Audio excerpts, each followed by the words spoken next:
There's a man who spent his entire life preaching virtue. He was celebrated, admired, regarded as a moral compass by thousands. And yet, when his private journals were discovered after his death, they revealed a very different man. Not evil, not monstrous, just fractured, tormented by desires he spent a lifetime denying, motivated by insecurities he never admitted. A man who, despite all his wisdom and all his clarity about the world, never truly knew himself. We think we know who we are. We think our thoughts are our own, our preferences, our behaviors, our beliefs, conscious choices. But what if they aren't? What if the face we see in the mirror each day is a character we've been trained to play, not the person we actually are? This is not a new idea. For centuries, philosophers, psychologists, and spiritual seekers have warned us that the self is a house of mirrors, a labyrinth, a performance.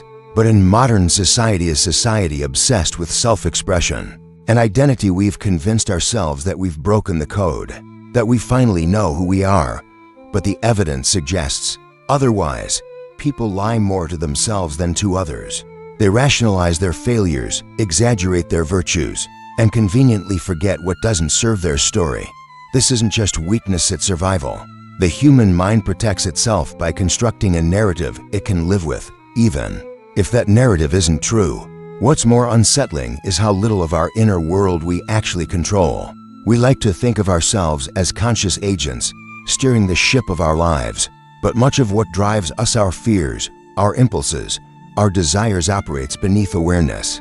Like the dark ocean under a flickering lighthouse dot in a world obsessed with external knowledge, with data, analytics, and social metrics, very few people pause to ask the more important question: who am I really? And fewer still are prepared for the answer. Because to truly know oneself is not just a psychological journey.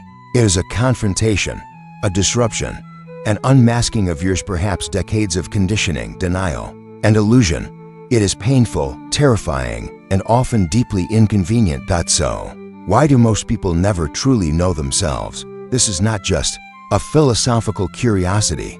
It is a psychological, historical, and existential puzzle.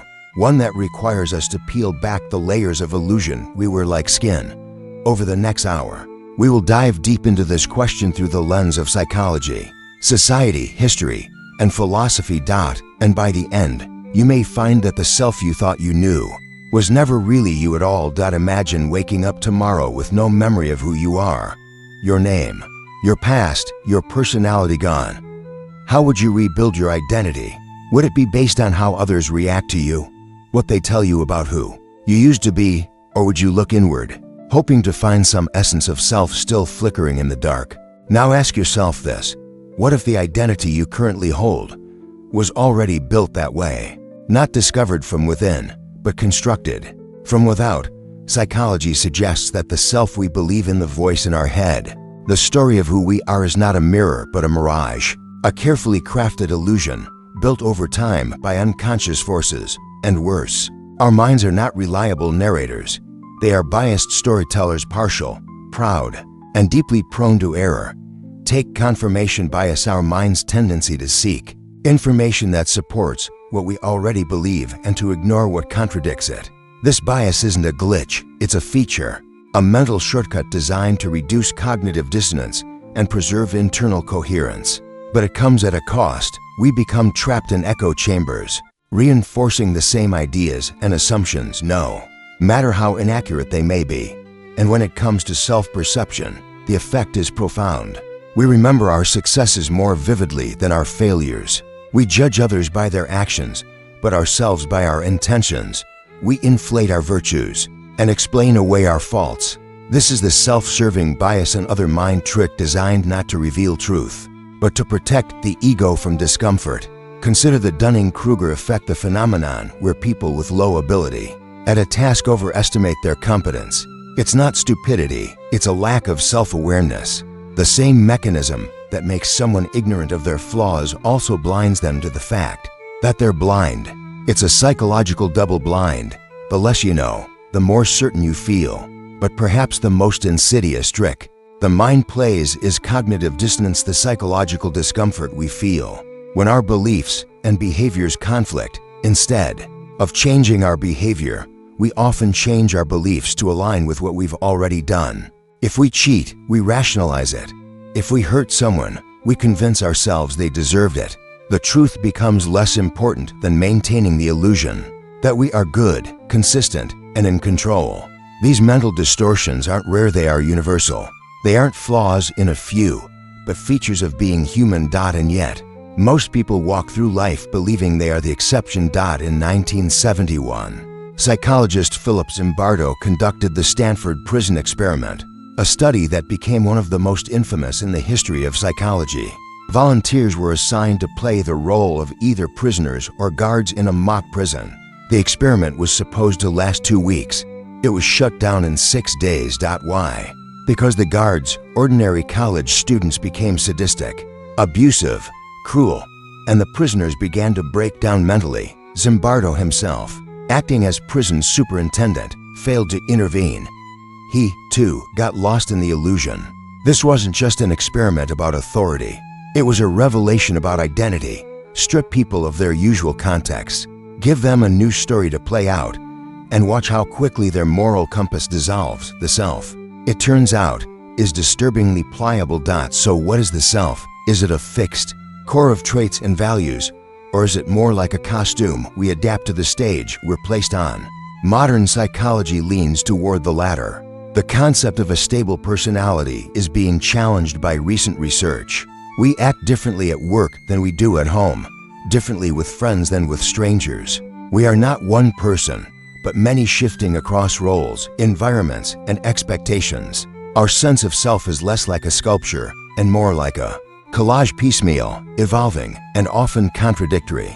And yet we cling to the idea that there is a true self inside us, something pure, authentic, immutable. But why? Because it's comforting. Because in a chaotic, uncertain world, the idea of a stable self provides a kind of psychological anchor, something to hold onto when everything else is in flux. It offers a narrative we can believe in, a way to say, "This is who I am," even if that story is stitched together from half-truths and selective memory. Carl Jung, the Swiss psychoanalyst, once wrote, "Until you make the unconscious conscious, it will direct your life and you will call it fate." Most of what drives our behavior is hidden from us. Our childhood experiences, cultural influences, primal fears, unexamined desires, all buried beneath the surface. And yet, they speak loudly through our habits, our reactions, our self-sabotage. But we rarely listen. Instead, we build myths around ourselves, stories that make sense of our actions. Even when those stories are false, we say, "I'm just not good with relationships," when perhaps we fear vulnerability. We say, "I'm an independent thinker," when we're really just reacting to authority. We say, "I know myself," while refusing to look in the mirror when it matters most. The tragedy is not that we don't know ourselves. The tragedy is that we believe we do, because that belief shuts the door to inquiry. It ends the conversation before it begins. What happens if we let go of that certainty? If we accept that our minds are not neutral observers, but unreliable narrators? It's unsettling, yes, but it's also liberating, because the moment we question the narrative, we create the possibility of something deeper. A mind that recognizes its own distortion is a mind closer to clarity. A self that acknowledges its own illusion is a self on the edge of transformation. But make no mistake, this is not a comfortable path. It means surrendering pride, confronting pain, challenging everything you thought was true about who you are. And most people simply aren't ready, because to dismantle the illusion of the self is to wander into the psychological wilderness with no map and no guarantees. But that's where the truth lives. In the discomfort, in the dissonance, in the moment we finally admit we cannot trust our minds as much as we'd like to. You were born into a story that was already being written. Before you spoke your first word, the world had already decided who you were. Your gender, your name, your nationality, your religion or lack of it, your language, your value. You inherited it all without question, like a script handed to an actor before the play begins. And then they told you to just be yourself. But what does that mean when everything about who you are was shaped long before you had the chance to choose. This is the quiet power of social conditioning, the invisible hand that sculpts not only how we behave, but how we see ourselves. From the moment we open our eyes, we are taught to conform, to fit in, to obey, not through direct threats, but through something far more subtle: approval and rejection. Do what is expected, and you're rewarded. Deviate, and you're punished, sometimes with words, sometimes with silence. Over time, this shapes us more than we realize. In the early 20th century, Russian psychologist Ivan Pavlov discovered a mechanism now known as classical conditioning. He rang a bell before feeding dogs, and soon, the dogs began to salivate at the sound of the bell. Alone, the lesson was simple: repetition creates association. But what if we applied this to people?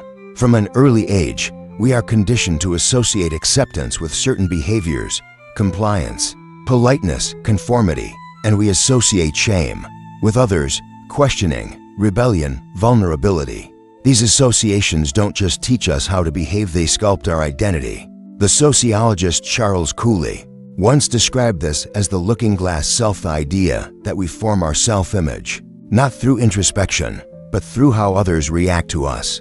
In other words, we learn who we are by looking at our reflection in the eyes of others. But what if the mirror is distorted? Think about the average school system. It doesn't just teach knowledge, it teaches obedience. Sit still, don't speak, unless called on. Memorize, recite, agree. Children who challenge authority are labeled disruptive. Children who comply are rewarded with praise and better grades. Is it any wonder that so many adults grow up equating intelligence with conformity? We don't ask who we are, we ask who we're supposed to be. By the time we reach adulthood, we've become fluent in a social language we never chose. Our likes and dislikes, our ambitions, even our emotions, often shaped by what the world told us was acceptable. We laugh at the jokes we're supposed to find funny. We dream the dreams we've been handed. And worst of all, we mistake that performance for authenticity. The philosopher Michel Foucault warned us that society doesn't just enforce conformity through laws. It does so through norms, invisible rules about how to dress, speak, think, and feel. And if you violate those norms, the punishment is not jail, it's exclusion, ridicule, isolation. This is what makes social conditioning so powerful. It doesn't force you to obey. It makes you want to. Because to be yourself in a world that demands conformity is not just difficult, it is dangerous. It means risking rejection. It means being seen. And for many, that is more terrifying than being invisible. But social conditioning doesn't only happen through institutions. It happens in families. Too, a child growing up in a critical home learns to hide their emotions. One raised in a household where achievement is everything might internalize the belief that their worth is tied to productivity. These early lessons become part of their identity, so deeply embedded that they no longer seem like beliefs. They feel like facts. And so, the child becomes an adult, and the adult says, "This is just who I am," but they are not. They are who they had to become. In the digital age, this phenomenon has only intensified. We curate identities online. We post what is socially rewarded and hide what is not. Likes and shares have become a new form of conditioning, a feedback loop that shapes our self-image. In real time, we perform ourselves, pixel by pixel, until the line between the real and the projected self disappears. And the tragedy is this: the more we perform for the world, the less we know who we are without it. The 20th century psychoanalyst Erich Fromm called this the marketing personality, a person who adapts themselves to fit the expectations of others, like a product shaped by consumer demand. It's not that such people have no identity. It's that their identity is fluid, transactional, and ultimately hollow. But here's the thing, we don't even realize it's happening. That's the genius and the horror of social conditioning. It operates beneath awareness. It doesn't ask for permission. It just rewires the mind until conformity feels like freedom, and obedience feels like self-expression. So what does this mean for self-knowledge? It means that to truly know yourself, you must begin by unlearning.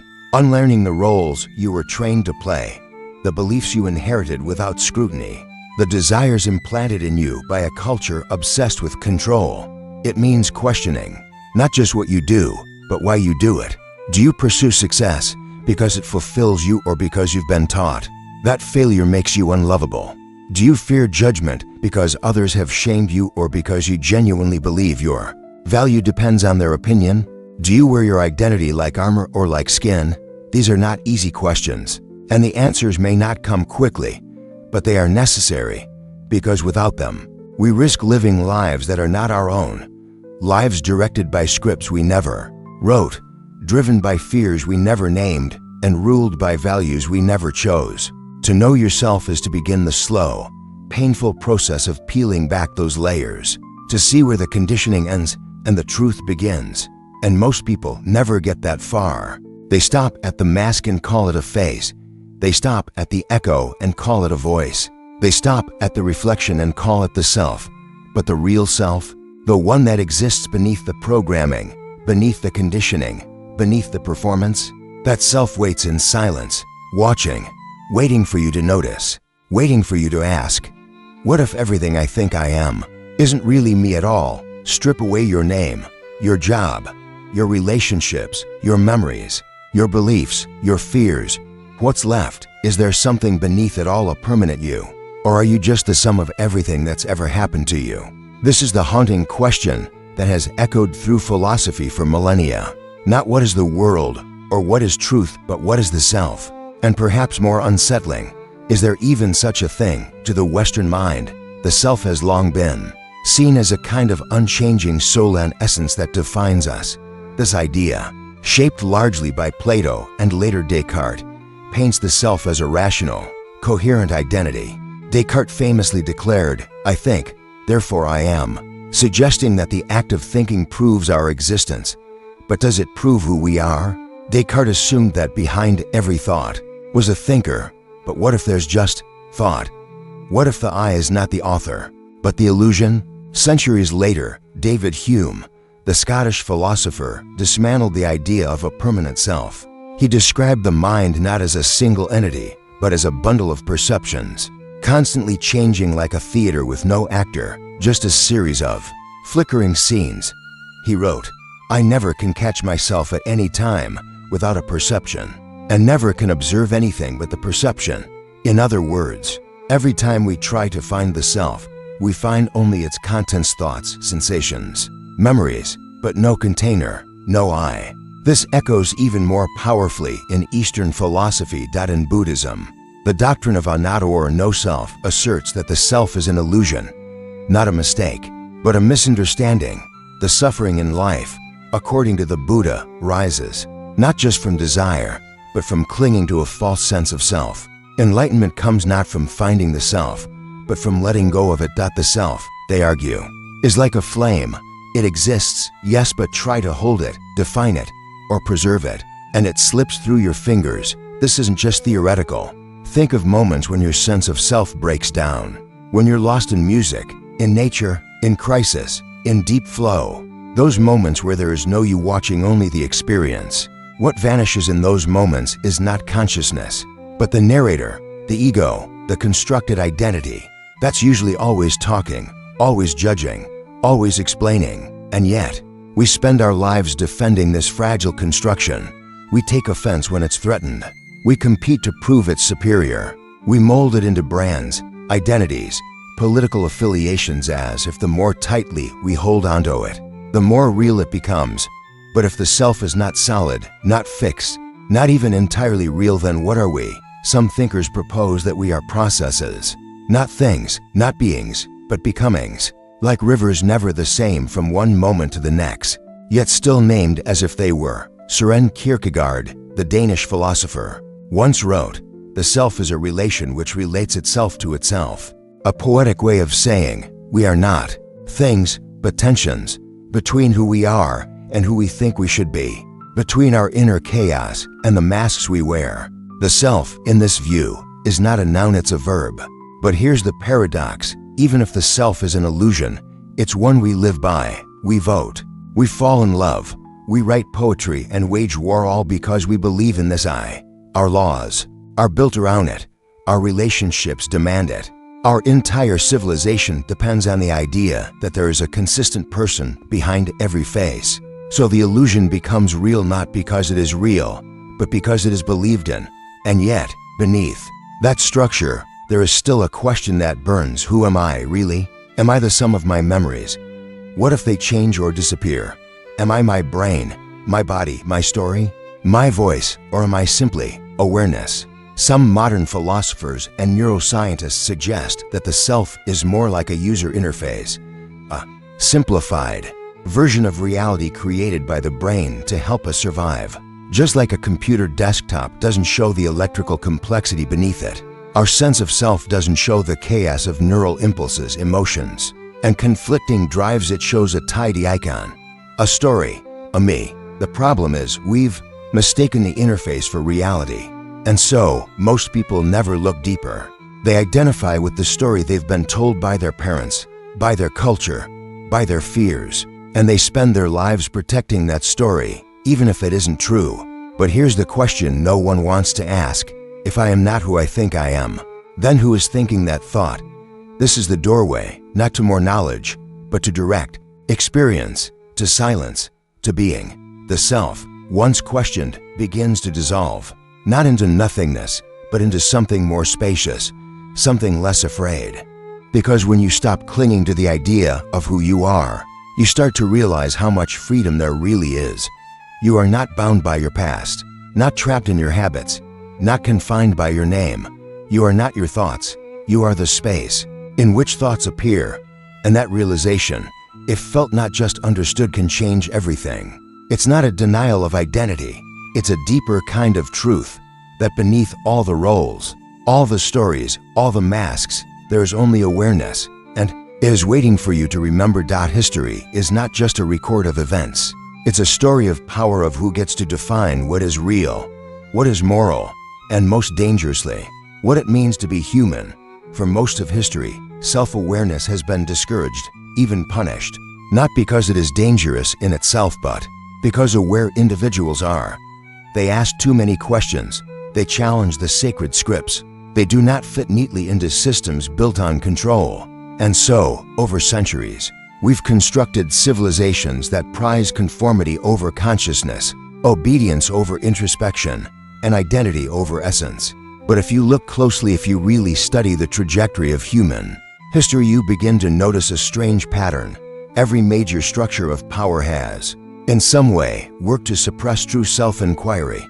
Take the medieval church. In medieval Europe, to know oneself outside of religious doctrine was considered heresy. The self was not something to explore, but to deny. You were a sinner, a servant, a vessel. Your purpose was to obey, to confess, to conform. When mystics and philosophers like Meister Eckhart began speaking of a God within, of self-realization as a path to divinity, they were silenced. Some were imprisoned, some burned.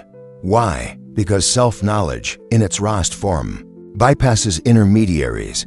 It makes institutions irrelevant, and irrelevant institutions lose power. But the suppression didn't stop with religion. When religious dogma began to lose its grip, political ideology stepped in to fill the void. In the 20th century, totalitarian regimes became experts in identity engineering. In Nazi Germany, individuals were reduced to categories: Aryan or Jew, worthy or unworthy. In Stalinist Russia, independent thought was rebranded as treason. Introspection became a threat to the collective. People were trained to monitor not only their actions, but their thoughts. Even to doubt the party in private was a crime. This wasn't accidental. It was strategic, because regimes, like religions, know something most people don't. You cannot control a person who truly knows who they are. So you keep them busy, distracted, afraid, and you teach them that their identity comes from the outside in. The flags they wave, the ideologies they chant, the enemies they fear. This suppression of self-awareness isn't always obvious. It doesn't always wear a uniform. Often, it comes wrapped in good intentions. Consider the Industrial Revolution. For the first time in history, millions of people were uprooted from ancestral ways of life and herded into factories. Identity was no longer tied to land or community. It was tied to productivity. The worker became a cog, a number, a role, the self irrelevant. You were what you could produce. And this mindset has never really left us. Even today, In a world of smartphones and status updates, we're still trapped in historical paradigms that reduce us to functions: consumer, employee, citizen, follower. Every system from capitalism to communism, from monarchy to democracy has in some way incentivized the external self and obscured the internal one. Not because the internal self isn't important, but because it can't be easily monetized, labeled, or controlled. It's inconvenient. The historian Yuval Noah Harari once observed that throughout history, we've gone from worshiping gods to worshiping ideologies and now, perhaps, to worshiping data. Yourself, in the eyes of modern history, is just another data point. Your preferences, your purchases, your browsing history, they are more real than your private reflections because they can be tracked, quantified, sold. We now live in a world where surveillance isn't forced, it's volunteered. We share every aspect of ourselves publicly, while losing touch with the parts that can't be captured on a screen. And yet, despite all this external pressure, despite centuries of suppression, something remains, a spark, a quiet awareness that whispers, "This isn't all I am." Throughout history, a few individuals have listened. Socrates, condemned to death for corrupting the youth with the simple demand, "Know thyself." Spinoza, excommunicated for claiming that true divinity was not in temples or texts, but in understanding the self through nature and reason. James Baldwin, who wrote, "You have to go the way your blood beats. If you don't live the only life you won't live some other life. You won't live any life at all." These weren't just thinkers, they were rebels. Because in a world that depends on people playing roles, becoming truly self-aware is a revolutionary act. But it is not easy, because history does not just live in books. It lives in us, in our conditioning, in the unconscious scripts passed down through generations, in the subtle beliefs we inherit without question, that self-doubt you carry, that fear of being too much or not enough, that need to fit in. It's not just personal. It's historical. It was shaped by forces that began long before you were born, forces that have spent centuries perfecting the art of psychological containment. And until you see that, you cannot step outside of it. The historian Howard Zinn once said, "You can't be neutral on a moving train." In the same way, you cannot be truly free in a system that was never designed for self-awareness unless you consciously choose to be. And so the question is no longer just, who am I? It is, who benefits from me not knowing, because someone does. And once you begin to ask that, really ask that, the shape of history begins to change. It's no longer just a story of what happened. It becomes a map of how we got lost, and maybe, just maybe, how we can begin to find our way back. In the beginning, the internet promised freedom, a vast, untapped expanse of information, self-expression, and connection. It was supposed to allow us to discover ourselves, to break free from the constraints of geography, politics, and tradition. A digital utopia where the individual could flourish. But today, that same digital landscape is increasingly seen as a prison. A prison made of screens, notifications, and algorithms. A prison that reflects not our authentic selves, but an idealized, curated version of who we think we should be. We've all seen it. A carefully composed Instagram post, a Facebook status, brimming with the right words, a TikTok video that makes us seem more carefree, more confident, more everything we're told we should be. And yet, beneath these surface-level interactions, a darker truth lurks. The more we present ourselves in these controlled ways, the further we drift from any real understanding of who we are. Social media is the mirror in which we gaze upon ourselves, but it's a mirror distorted by the expectations of others. It's a mirror that is warped not by time or perspective, but by algorithms designed to profit off our most primal instincts. Consider how platforms like Facebook, Instagram, and TikTok work. They use engagement as the primary metric of success. Every like, every share, every comment is counted. And this engagement doesn't simply reflect who we are, it shapes who we become. We've been taught to chase validation, external approval, and the algorithms reward us for it. The more we feed into it, the more we reinforce a false sense of self. It's a cycle that grows tighter with each passing day. Instead of reflecting our true desires, our posts, our shares, our videos, these are simply projections of what others expect to see. We modify ourselves in the digital world, hoping to attract attention, to be seen, to be validated. But with each like or share, we get further away from the genuine, unfiltered self. This phenomenon is part of a larger societal trend we've seen for decades, but it has accelerated exponentially with the rise of social media. Historically, people were controlled by religion, politics, and culture. But today, they are controlled by technology by a force more pervasive than anything we've ever known. Technology doesn't just change how we interact with the world. It changes how we interact with ourselves. Psychologically, this is a form of manipulation. The more time we spend curating a version of ourselves to fit the mold of what is popular or desirable, the less time we spend understanding who we really are beneath all the noise.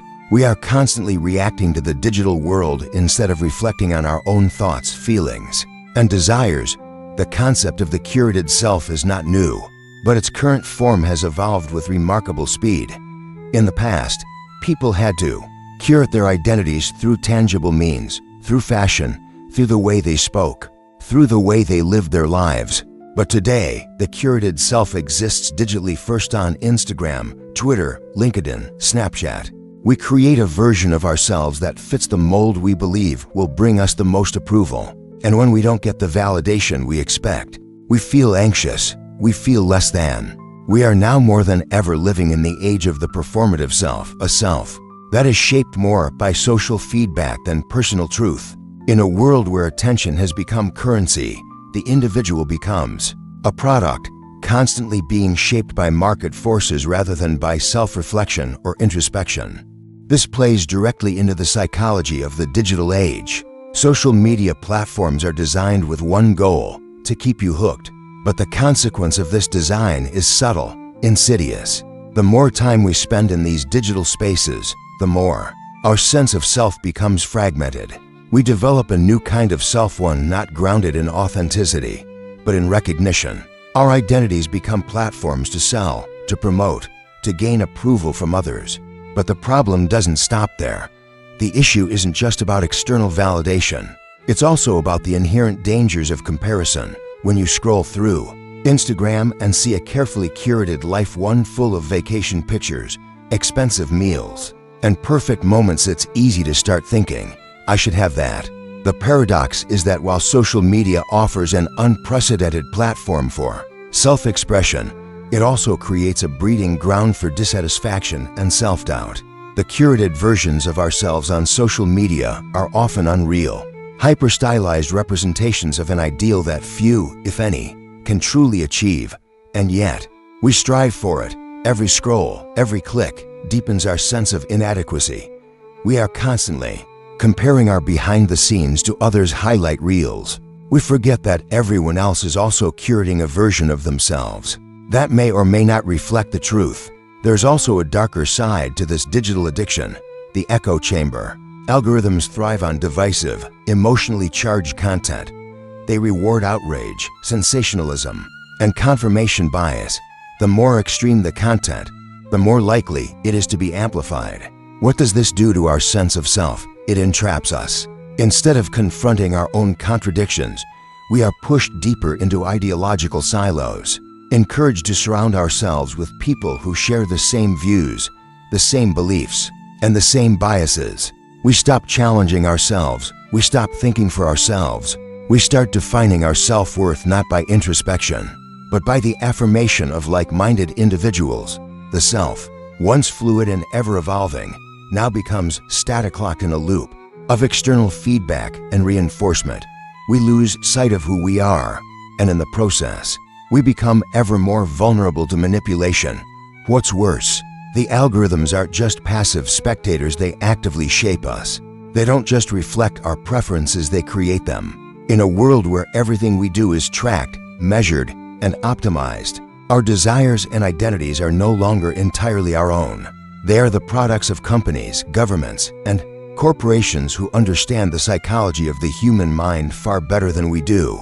But what happens when we take a step back, when we disconnect? The irony is, in the age of constant connection, true self-knowledge requires disconnection. The more time we spend reflecting without external interference, the clearer we begin to see ourselves not as we wish to be, but as we truly are. And in that space, we can begin to carve out our authentic identity, not shaped by algorithms or other people's expectations, but by our own truths. Until we do that, we remain trapped in a technological loop of external approval, trapped in a curated existence, trapped in a world where the curated self is not only normalized but celebrated. And the question becomes, are we truly living, or are we just performing for an audience we can never see? In the end, the digital landscape is the latest in a long history of forces that distort our perception of self. It is, perhaps, the most insidious, yet the one that has the power not only to control our actions, but to define our very sense of who we are. And the greatest tragedy of all, we willingly give away that power, piece by piece, every time we log on. After everything we've explored, the psychological biases that obscure our vision, the societal structures that mold our identities, the digital age that distorts our perception of self, the question remains, can we ever truly know ourselves? Is self-awareness even a destination, or is it a journey that stretches into the horizon, always just out of reach?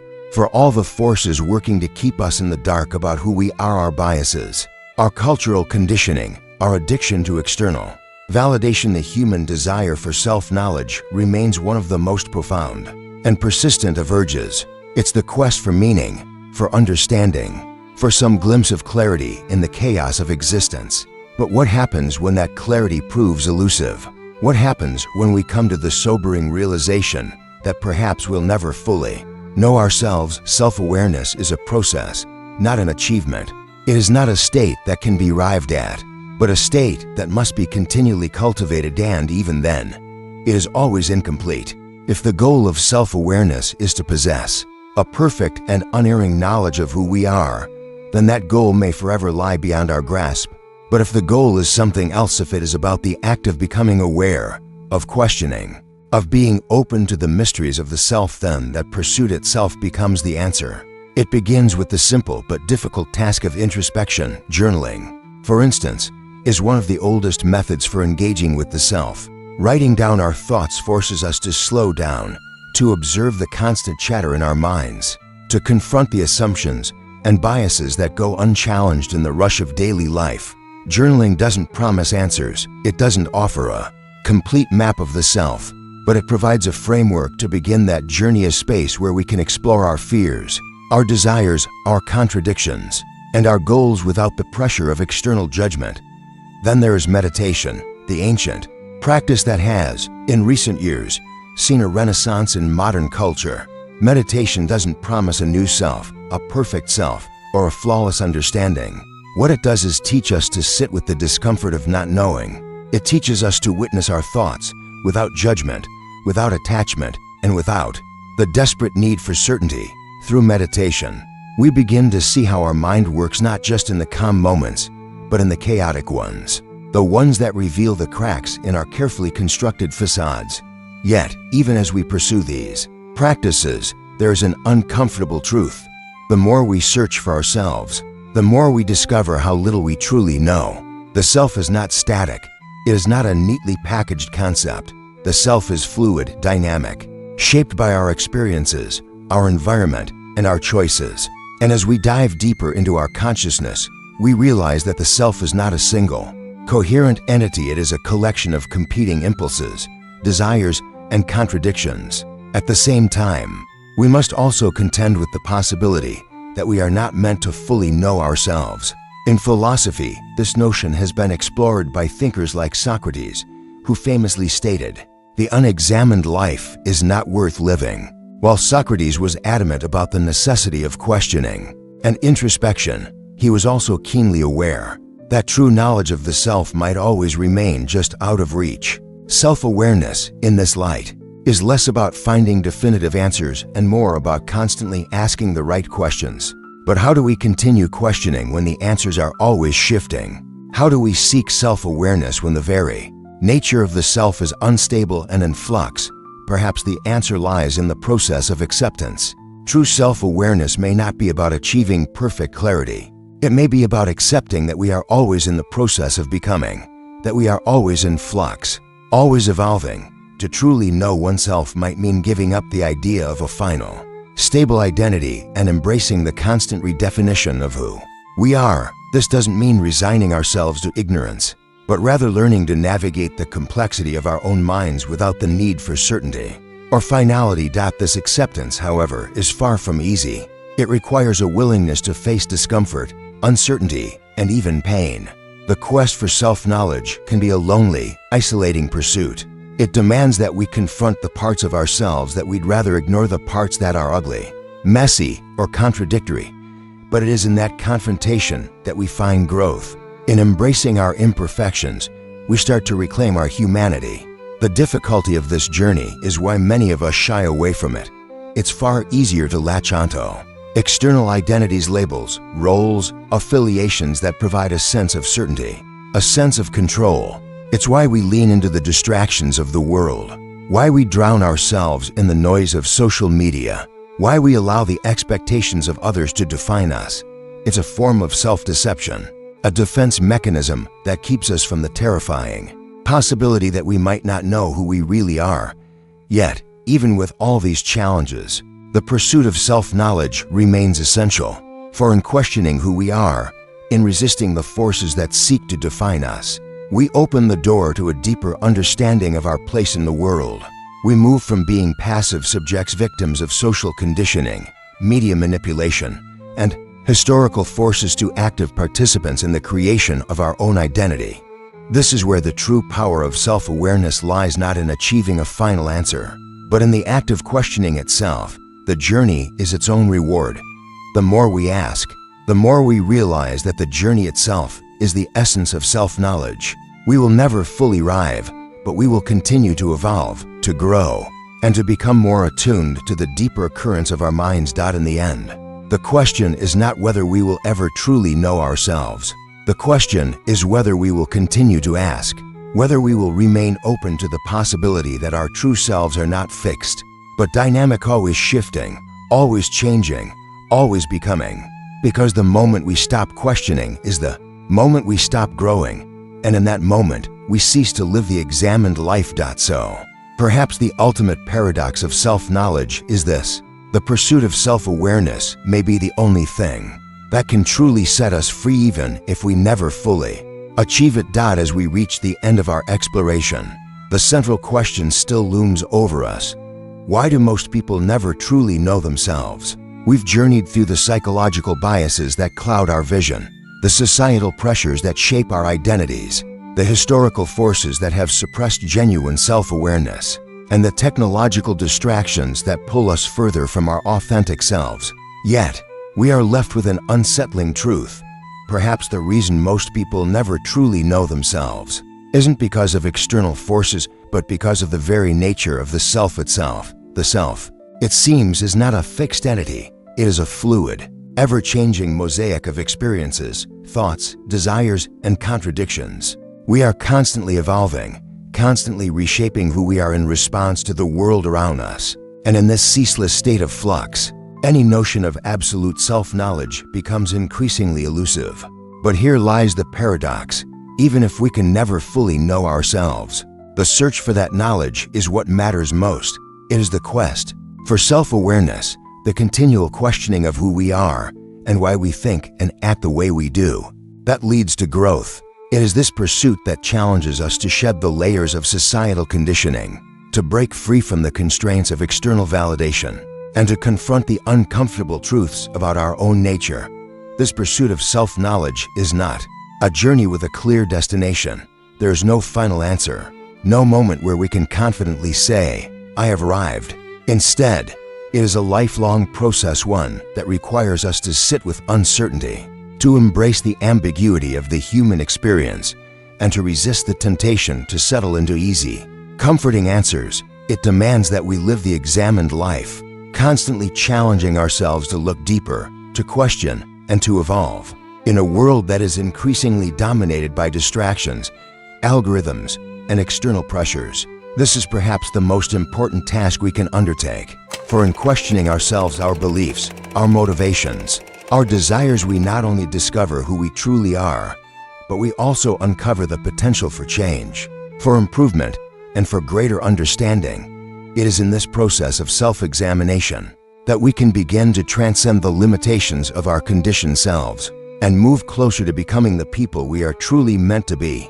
The search for truth, for self-awareness, is endless, but it is also profoundly meaningful because, as we've seen throughout this journey, it is the act of searching, of questioning, that opens the door to transformation not just as individuals, but as a society. So, as you reflect on this video and on the questions we've posed, I challenge you, don't stop questioning.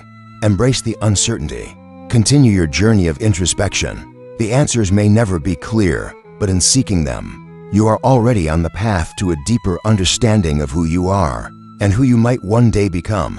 And perhaps, in that pursuit, you will find something far more valuable than the answer itself, the truth. That the search for truth is what truly sets us free.